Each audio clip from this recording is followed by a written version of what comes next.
আল্লাহর নবী বলেন, দুনিয়ার সবাই জানে ফাতেমা আমার মেয়ে, কিন্তু আমি নিজের চোখে দেখেছি ফাতেমা হইল আমার মা। আয়েশা বলে, হুজুর সবাই জানে মেয়ে, আপনি নিজের চোখে কেমনে দেখলেন? আল্লাহ রাসূল বলে, তাইফের ময়দান থেকে রক্তমাখা শরীর নিয়ে যখন আমি ফিরে আসলাম মক্কায়, ওই সময় আমার 4টা মেয়ে ছিল। 3টা মেয়ে কুলসুমা, জয়নাব আর রোকেয়া ঘরের মধ্যে ঢুকেই বলতেছে, বাবা তায়েববাসীরা বড় খারাপ বাবা, এত পাথর মারছে বাবা, আপনার গোটা দেহ রক্তাক্ত হয়ে গেছে, এই কষ্ট আপনি কেমনে সহ্য করবেন বাবা, এই কষ্ট আপনি কেমনে সহ্য করবেন? আল্লাহ নবী বলে, আয়েশা রে, 3টা মেয়ে মেয়ের মতন কথা বলে ঘর থেকে যখন বার হয়ে যায়, এমন সময় আমার মেয়ে ফাতেমা ঘরের মধ্যে ঢুকে দরজা বন্ধ করে দেয়। আল্লাহ নবী বলে, ফাতেমা দরজা কেন বন্ধ করলেন মা? ফাতেমা বলতেছে, বাবা তোমার আল্লাহর সঙ্গে আমার কিছু ঝগড়া করা লাগবে। আল্লাহ নবী চমকে গিয়ে বলে, ফাতেমা আল্লাহর সঙ্গে কোনোদিন ঝগড়া করা যায়? বলে, তুমি রহমাতুল্লিল আলামিন, তুমি পারবা না, তুমি পারবা না বাবা, আল্লাহ তোমাকে রহমতের সাগর করে দুনিয়াতে পাঠাইছে, তাই তুমি কিছুই বলতে পারবা না। দরজা বন্ধ করে বলতেছে, আল্লাহ তোমার ইব্রাহিম যখন নমরুদ আগুনের চুলা জ্বলাইলো, চুলাত পড়ার আগে তুমি শান্তির বাগান করে দিবার পারলা, আল্লাহ তোমার মুসাকে সাগর রাস্তা বানায় দিলা, আর আমার বাবা এমন কি অপরাধ করেছে আল্লাহ, তাই ফের পাথর তুমি কেন তুলা বানাবার পারলা না? ওরা যখন আমার বাবাকে পাথর মারলো, তুমি পাথরগুলো যদি তুলা বানায় দিতা, তাহলে আমার বাবার চামড়া কেটে কেটে রক্ত বের হতো না। তুমি আমার বাবাকে মায়ের পেটে থাকতে নিয়ে গেছো, 6 বছর বয়সে আমার না বাবার মাকে তুমি নিয়ে গেছো, আমার বাবাকে তুমি এত কষ্ট কেন দাও আল্লাহ? আমার বাবা তোমার কি ক্ষতি করেছে?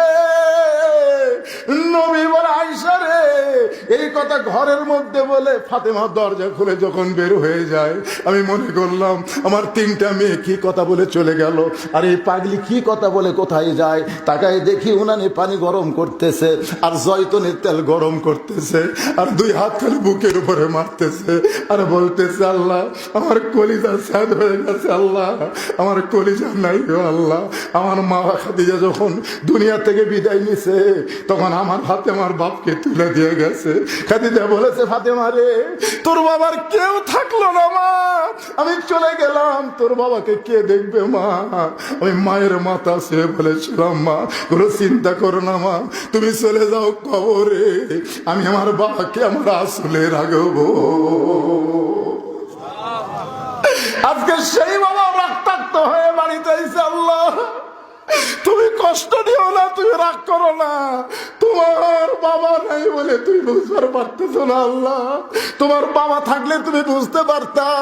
রক্তমাখা শরীর নিয়ে বাবা সন্তানের কাছে আসলে সন্তানের কেমন কষ্ট হয়। নবী বলে, আয়েশা রে, পানি আর তেল গরম করার পর ঘরের মধ্যে ঢুকে আবার যখন দরজা বন্ধ করে দেয়, আমি বললাম, ফাতেমা আবার কেন দরজা বন্ধ করলি মা? ফাতেমা বলতেছে, বাবা আপনাকে গোসল করার লাগবে বাবা, ওই রক্তমাখা শরীর আর কতক্ষণ থাকবেন? আল্লাহ নবী বলে, আয়েশা বন্ধ করে দিয়া আমার দেহের রক্তমাখা কাপড়গুলো খুলে আমার গোটা দেহ ওই গরম পানি দিয়া নরম কাপড় চুবড়ায়া গোটা দেহ পরিষ্কার করতেছে। ওই ফাতেমার উরাতের উপরে মাথা দিয়ে আমি শুয়ে আছি, ওই নরম হাতের জয়তুনের গরম তেল আমার ক্ষতস্থানে যত জায়গায় তায়েববাসী পাথর মারছে, প্রত্যেকটা জায়গায় যখন নরম আঙ্গুলের পরশ দেয়, আমি নবী কখন যেন ঘুমায় গেছি। ওই ঘুমের ঘরে আমি স্বপ্নে দেখি আমার মা আমেনা আমার শিওরের পাশে দাঁড়ায়া কাঁদতেছে।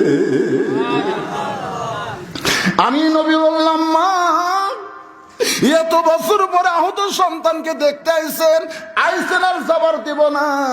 আল্লাহ নবী বলে, আয়েশা আমি স্বপ্নে আমিনার হাত মা বলে যখন ধরেছি, ওই সময় ফাতেমা আমার কপালে চুমা খায়, ফাতেমার চোখের গরম পানি আমার চোখের মধ্যে ঢুকে যায়। আমি ঘুম থেকে চেতন পেয়ে বলি, মা কি জন্য কান্দিস তুই?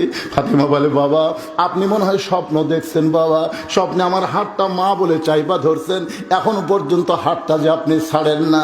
রাসূল বলে, ফাতেমা স্বপ্নে মা বলে যদি তোর হাতটা চাইবা ধরি, তাহলে তুই শুনে নে, তুই শুধু আমার মেয়ে না, তোর কলিজায় আমার মা আমি।